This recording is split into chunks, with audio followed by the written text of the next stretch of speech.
સમાચારની શરૂઆત કરીશું નર્મદા સરદાર સરોવર ડેમથી, જ્યાં ડેમ ફરી એકવાર છલોછલ ભરાયો છે। નર્મદા ડેમના ઉપરવાસમાંથી 1,07,52 ક્યુસેક પાણીની આવક નોંધાઈ રહી છે, જેની સામે 68,383 ક્યુસેક પાણીની આવક કરવામાં આવી રહી છે। હાલ નર્મદા ડેમની સપાટી 138.68 મીટર પર। નર્મદા ડેમની મહત્તમ સપાટી 138.68 છે, એટલે હાલ મહત્તમ સપાટી પર છે નર્મદા ડેમનું પાણીનું લેવલ। અને નર્મદા ડેમ જે 100% હાલ ભરેલો છે। ડેમના આરબીપીએચ અને સીએચપીએચ પાવર હાઉસ ધમધમતા થયા છે। રોજનું 3 કરોડ રૂપિયાનું વીજ ઉત્પાદન થઈ રહ્યું છે। નર્મદા ડેમનો એક દરવાજો 0.68 મીટર ખોલવામાં આવ્યો છે। સતત 12 દિવસથી નર્મદા ડેમ મહત્તમ સપાટી પર ભરાયેલો છે। ત્યારે હાલ ડેમની પરિસ્થિતિને લઈને વધુ વિગત સાથે આપણી સાથે સંવાદદાતા દીપક જોડાઈ ગયા છે। દીપક, હાલ નર્મદા ડેમની સપાટી ક્યાં પહોંચી અને કેવા પ્રકારની પરિસ્થિતિ? બિલકુલ, ખાસ વાત કરીએ જો જે નર્મદા ડેમ છે એ સરદાર સરોવર નર્મદા ડેમ ગુજરાતની જીવાદોરી ગણવામાં આવે છે ને હાલ નર્મદા ડેમ જે છે એ છલોછલ છે। કહી શકાય કે જેની મહત્તમ સપાટી 138.68 મીટર છે અને હાલ પણ છેલ્લા 12 દિવસથી નર્મદા ડેમની સપાટી 138.68 મીટરે સ્થિર થઈ ચૂકી છે। એટલે જે ગુજરાત માટે એક સારા સમાચાર કહી શકાય, કારણ કે આવનારા દિવસોમાં જે ઉનાળામાં જે શિયાળામાં અને ઉનાળામાં સિંચાઈ અને પીવાનું પાણીની જે તંગી પડતી હોય છે, જે નર્મદા ડેમ લગભગ 1 વર્ષ સુધી આપવામાં હાલ સક્ષમ થઈ ચૂક્યો છે। જે વીજ ઉત્પાદનની વાત કરીએ તો જે આરબીપીએચ અને સીએચપીએચના જે પાવર હાઉસ છે, જેના થકી રોજનું 3 કરોડ રૂપિયાનું વીજ ઉત્પાદન થતા સરકારને એની સીધો ફાયદો થઈ રહ્યો છે। એટલે ગુજરાત માટે એક સારા સમાચાર કહી શકાય કે જે નર્મદા ડેમ જે છે એ 100% ભરાતા ગુજરાતને આવનારા દિવસોમાં પાણી અને સિંચાઈ અને પીવાનું પાણી આપવામાં સક્ષમ થઈ ચૂક્યો છે।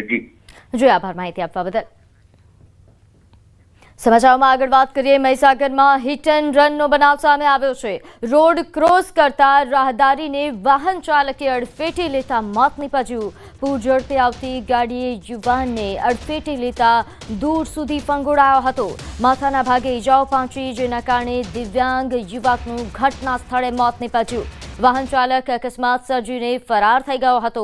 અકસ્માતની ઘટનાના સીસીટીવી ફૂટેજ સામે આવ્યા છે। પોલીસે ઘટના સ્થળે પહોંચીને મૃતદેહને પીએમ અર્થે ખસેડ્યો। સીસીટીવીના આધારે વાહન ચાલકને પકડવા માટે તજવીજ હાથ ધરાઈ છે।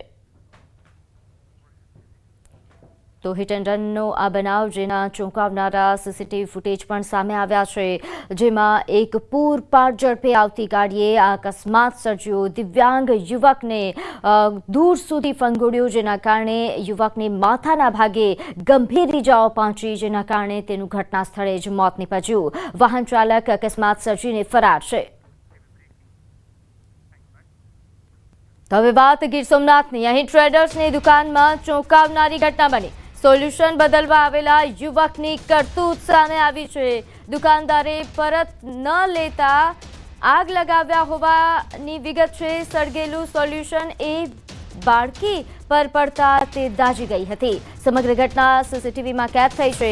પોલીસે આરોપીને ઝડપી પાડવા કાર્યવાહી હાથ ધરી। તો ગીર સોમનાથમાં ચોંકાવનારી ઘટના સામે આવી છે, જેમાં જોઈ શકાય છે કે એક યુવક જે સોલ્યુશન બદલવા માટે આવે છે, દુકાનદાર એ પરત લેવાની ના પાડે છે અને ઉશ્કેરાઈને સળગેલું સોલ્યુશન એ આગ લગાવે છે અને સળગેલું સોલ્યુશન એ ત્યાં હાજર બાળકી પર પડે છે, જેના કારણે બાળકી ગંભીર રીતે ઇજાગ્રસ્ત થઈ। ગ્રાહક આવીને એસઆર લઈ ગયો। એસઆર એને મારી નજર સામે ખોલ્યું એટલે પાછું દેવા આવ્યો ઘડીક વાર પછી કે આ મારે નથી જોતું। પછી ઉગ્ર વાતું બોલવા માંડ્યો। પછી પાછો વયો ગયો, પાછો આવ્યો કે તમે રાખી લ્યો, આ નકરી કે હું સળગાવીને ઘા કરીશ। તો સળગાવીને એને દુકાનમાં ઘા કર્યો। બાજુમાં ગ્રાહક બેઠા છે, છોકરીને બે, પપ્પાને એના પપ્પાને બે। તો સળગતો ઘા કર્યો।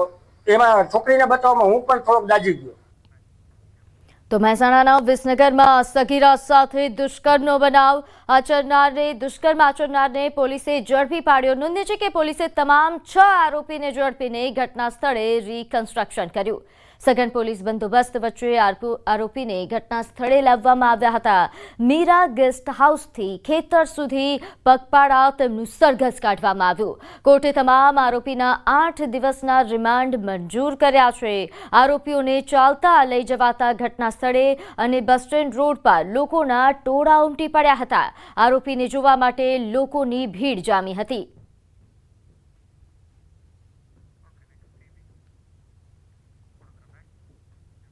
તો વડોદરામાં નવરાત્રિના સમયે તલવારની ધારે 3 શખ્સોએ લૂંટ ચલાવી હતી.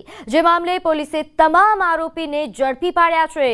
આરોપીઓ પાસેથી 80,000 રોકડ, મોબાઈલ તેમજ સોના ચાંદીના દાગીના પણ જપ્ત કર્યા છે. ગાજરાવાડી વિસ્તારમાં મકાનમાંથી દાગીના અને રોકડની લૂંટ કરી હતી. સિકલીગર ગેંગના આરોપીઓએ મકાનનું તાળું તોડી લૂંટને અંજામ આપ્યો હતો. ત્રણેય લૂંટારુઓ લૂંટ કરીને બાઇક પર ફરાર થઈ ગયા હતા. કુલ 8 તોલા સોનું અને 3 લાખ રોકડની લૂંટ કરી હતી. સીસીટીવી તેમજ હ્યુમન સોર્સના આધારે પોલીસને આરોપી સુધી પહોંચવામાં સફળતા મળી છે. ઝડપાયેલા ત્રણેય આરોપી ગુનાહિત ઇતિહાસ ધરાવે છે.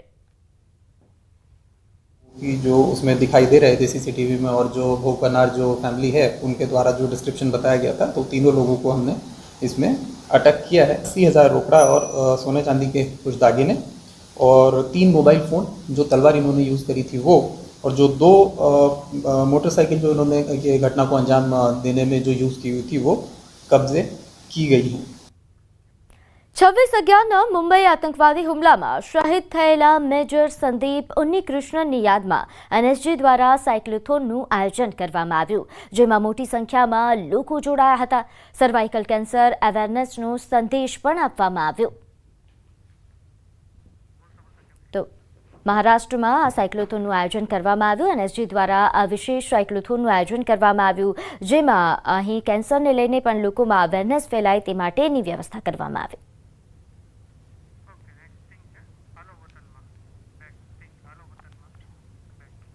આગળ વાત હાલો વતનમાં.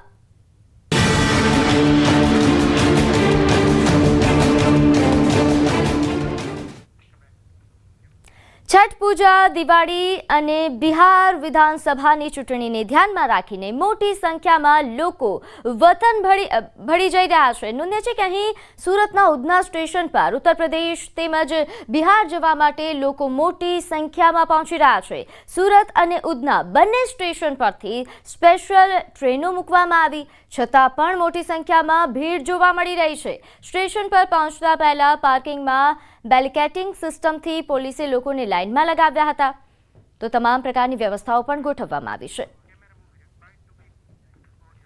ગુજરાતનું આર્થિક પાટનગર સુરત અને સુરતમાં રોજીરોટીની તલાશમાં આવીને ઉત્તર પ્રદેશ, બિહારના લોકો વસ્યા છે. ત્યારે દિવાળીનો છેલ્લો રવિવાર છે અને મોટી સંખ્યામાં લોકો વતન તરફ નીકળી રહ્યા છે. કારણ કે દિવાળી, ત્યારબાદ છઠ પૂજા અને ત્યારબાદ બિહાર વિધાનસભા ઇલેક્શન હોવાને લઈને લોકો મોટી સંખ્યામાં વતન જવા માટે નીકળ્યા છે. ત્યારે લોકોને મુશ્કેલ ના પડે તેના માટે તંત્ર દ્વારા એક્સ્ટ્રા ટ્રેનો મૂકવામાં આવી છે. અત્યાર સુધી ઉધના સ્ટેશનની સાથે સાથે સુરત સ્ટેશનને પણ ટ્રેનો આપવામાં આવી છે. ત્યારે દ્રશ્ય એક વખત જોવા બતાવવા માંગીશ કે સુરતનું ઉધના સ્ટેશન પ્લેટફોર્મ નંબર 1 હોય કે પ્લેટફોર્મ નંબર 6 હોય, ત્યાં પોલીસ બંદોબસ્ત મૂકવામાં આવ્યો છે લોકોને ટ્રેનમાં બેસાડવા માટે. ત્યારે બીજી બાજુ કહી શકાય કે 26 કરતાં વધારે સ્પેશિયલ ટ્રેનો આપવામાં આવી છે. રેગ્યુલર ટ્રેનો જે સુરત સ્ટેશનથી ટ્રેનો ઉપડે છે, ઉધના સ્ટેશનથી ટ્રેનો ઉપડે છે, પણ લોકોનો ધસારો વધતો જાય છે. દ્રશ્ય જોઈ શકાય છે કે એક નહીં પણ 2 કિલોમીટર લાંબી લાઈનો જોવા મળે છે. એટલે કે ઉત્તર પ્રદેશ અને બિહારના લોકો દર વર્ષે ટ્રેનની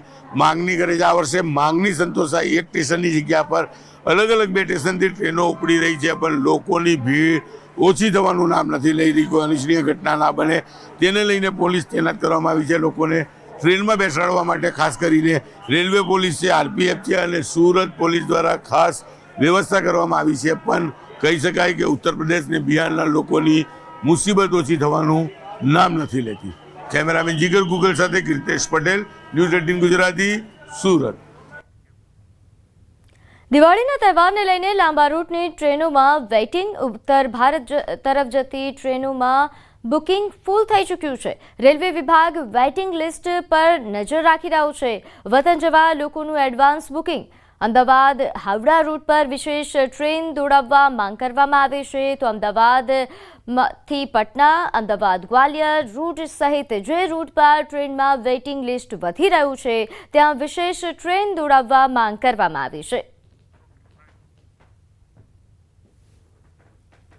हावड़ा तरफ से अमदावाद हावड़ा है, अमदावाद पुरी है, अमदावाद पटना है, પછી ગાંધીધામ ભાગલપુર સાઈડ છે, એવી ઘણી બધી સાબરમતી પટના છે, સાબરમતી ગ્વાલિયર છે, એવા જે રૂટ જે છે જે બીઝી રૂટ પર છે એ રૂટ પર અમદાવાદ ડિવિઝને ડિમાન્ડ રાખી છે પશ્ચિમ રેલવે હેડક્વાર્ટર. એવી ડિમાન્ડ ત્યાંથી ફૂલફિલ થશે, નોટિફિકેશન ઇસ્યુ થશે, તમે અહીંથી ગાડી ચલાવશું. આગળ વાત કરીએ ભાવનગરમાં સ્પાની આડમાં ચાલતા કૂટણખાના પર પોલીસના દરોડા. વાઘાવાડી રોડ પર 3 જેટલા સ્પા સેન્ટરમાં દરોડા પાડવામાં આવ્યા. સ્પાની આડમાં દેહ વેપાર અટકાવવા માટે પોલીસે રેડ કરી. ઈવા સુરભી કોમ્પ્લેક્સમાં એક સાથે 3 જેટલા સ્પા સેન્ટરો પર કાર્યવાહી થઈ. અવેડા, ઓશિયન, આ ઉપરાંત આઇકોનિક નામના સ્પા સેન્ટર પર દરોડા પાડવામાં આવ્યા. પોલીસ અધિકારીઓએ 10 જેટલી યુવતીઓને દેહ વેપારમાંથી મુક્ત કરાવી. 3 સ્પા સેન્ટરના મેનેજરની ધરપકડ કરવામાં આવી. તો સ્પાની આડમાં ચાલતા કૂટણખાના પર તવાઈ, પોલીસ દ્વારા કડક કાર્યવાહી કરવામાં આવી. 3 સ્પાના મેનેજરની ધરપકડ કરવામાં આવી છે અને તમામ જે યુવતીઓ દેહ વેપારમાં ધકેલવામાં આવી હતી તેમને મુક્ત કરાવવામાં આવી. તો 3 સ્પા અને 10 યુવતીઓને મુક્ત કરવામાં આવી છે. અમદાવાદમાં ગુજરાત વિદ્યાપીઠમાં 71મો પદવીદાન સમારોહ. મુખ્ય મહેમાન પદે મહામહિમ રાષ્ટ્રપતિ દ્રૌપદી મુર્મુ ઉપસ્થિત રહ્યા. સાથે રાજ્યપાલ આચાર્ય દેવવ્રત, મુખ્યમંત્રી ભૂપેન્દ્ર પટેલ પણ હાજર રહ્યા. વિદ્યાપીઠના ઇતિહાસમાં પ્રથમ વખત મુખ્યમંત્રી પદવીદાનમાં હાજર રહ્યા છે. આ ઉપરાંત ગાંધીયન ફિલોસોફીને આધારે વિદ્યાર્થીઓને મેડલ આપવામાં આવ્યા. 719 વિદ્યાર્થીઓને પદવી એનાયત કરાઈ. સાથે વિદ્યાર્થીઓને 9 ચંદ્રક એનાયત કરાયા. ઉપરાંત 60 પીએચડી ધારકોને પણ પદવી અપાઈ. તો ગાંધીયન ફિલોસોફીના આધારે વિદ્યાર્થીઓને મેડલ આપવામાં આવ્યા. મહામહિમ રાષ્ટ્રપતિ દ્રૌપદી મુર્મુના હસ્તે તમામ વિદ્યાર્થીઓને મેડલ એનાયત કરવામાં આવ્યા. સાથે જે પીએચડી ધારકો છે 60 જેટલા પીએચડી ધારકોને પણ પદવી આપવામાં આવી. રાજ્યપાલ અને સીએમ પણ કાર્યક્રમમાં હાજર રહ્યા. નોંધે છે કે પ્રથમવાર મુખ્યમંત્રી વિદ્યાપીઠ પહોંચ્યા.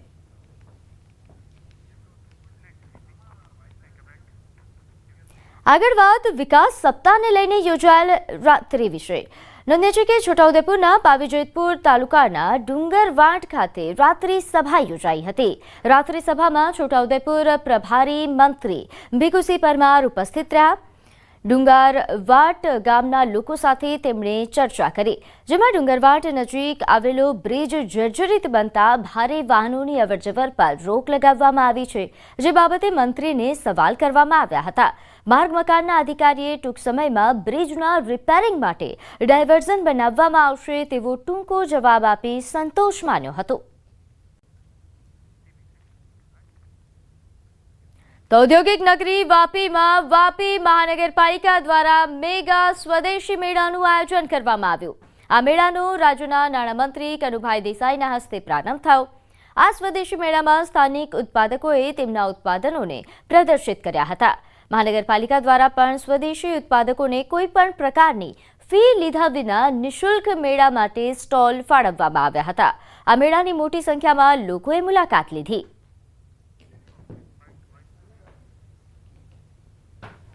આપણા લોકલ પ્રોડક્ટ છે, વન ડિસ્ટ્રિક્ટ વન પ્રોડક્ટની વાત કરી ત્યાર પછી અત્યારે આપણી સ્વદેશી વોકલ ફોર લોકલ, એટલે કે આપણા વિસ્તારમાં, આપણા ગામમાં, આપણા રાજ્યમાં, આપણા ભારતમાં બનતી વસ્તુ આપણે દરેક ભારતીયોએ વાપરવું જોઈએ. એમણે એક દાખલો આપેલો કે આપણે ગણેશજીની પૂજા કરીએ, ગણેશજી પણ ચાઇનાથી આવે છે.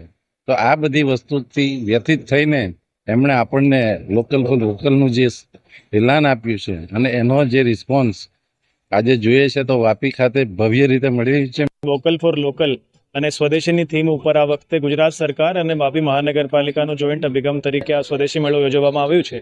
અને એમાં ખાસ કરીને જેટલા પણ સ્ટોલ્સ લાગ્યા છે આ બધા પાસેથી કોઈ કોસ્ટ પણ લેવામાં નથી આવી અને એ એન્શ્યોર કરવામાં આવ્યું છે કે જે પણ મટીરિયલ્સ અહીંયા સેલ થાય છે એ બધા સ્વદેશી છે, એમાં કોઈ પણ ફોરેન કમ્પોનેન્ટ નથી।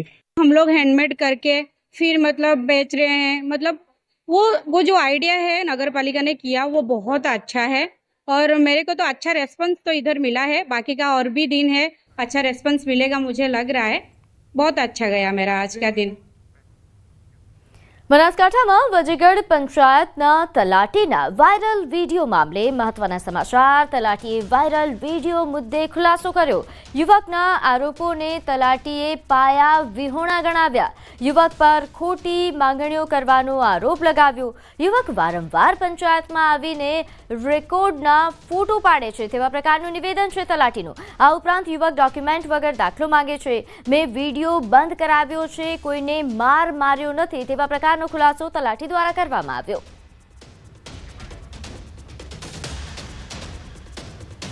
વારંવાર પ્રકાશભાઈ સેંગલ કરીને માણસ છે કે વારંવાર પંચાયતે આવે છે અને રેકર્ડના ફોટા પાડી જાય છે અને ખોટી મોકણી કરે છે અને વારંવાર એવું કહે છે કે મને દાખલો આપી દો, કોઈ જાતના મારે ડોક્યુમેન્ટ આપવાના હોય જ નહીં।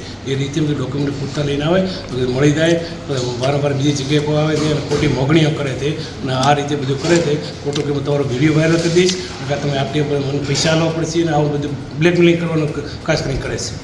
એ કહેતો હતો કે અમને કે મારવામાં આવ્યો શું એમ? ના, મોબાઈલ વિડીયો શૂટિંગ બંધ કરે ભાઈ, વિડીયો શૂટિંગ ન થાય।